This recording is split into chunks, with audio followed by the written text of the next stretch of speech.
Ou d'autres économistes, surtout comment faire des réformes structurelles en France.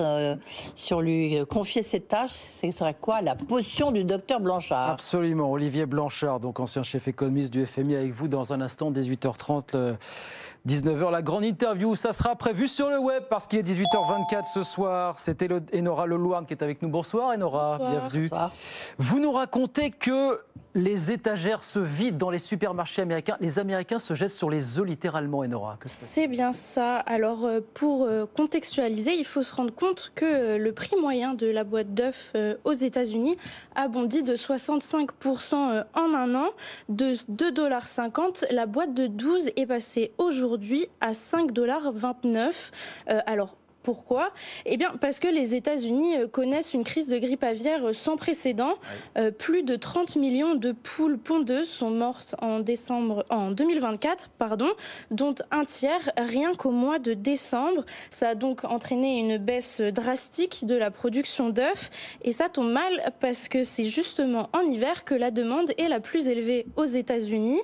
Résultat, les clients font la queue, rien que pour obtenir cette précieuse boîte d'œufs par crainte d'une pénurie. Dans certains États, les magasins demandent même aux clients de se limiter à 2 boîtes d'œufs par achat.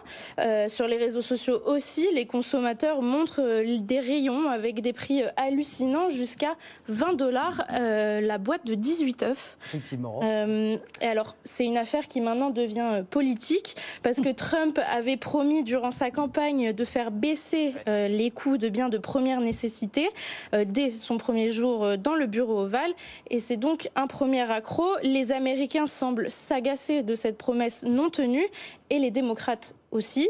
Des critiques que la nouvelle porte-parole de la Maison-Blanche, Caroline Leavitt, a tout de suite retourné vers l'ancien gouvernement. Elle accuse Joe Biden d'avoir ordonné l'abattage massif de plus de 100 millions de poules, et donc d'avoir causé cette flambée des prix.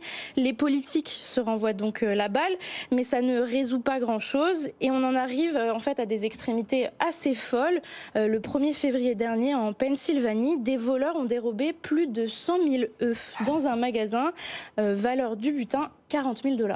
Et Trump trouve encore le moyen de mettre ça sur le dos de Joe Biden, ce qui est toujours assez impressionnant. Et à manier avec précaution. À manier avec précaution, évidemment. Voilà pour cette pénurie d'œufs et ces prix qui s'envolent littéralement. Merci beaucoup, Enora Lelouarn. Merci, Jean-Yves, bfmbusiness.com avec nous ce soir sur BFM Business.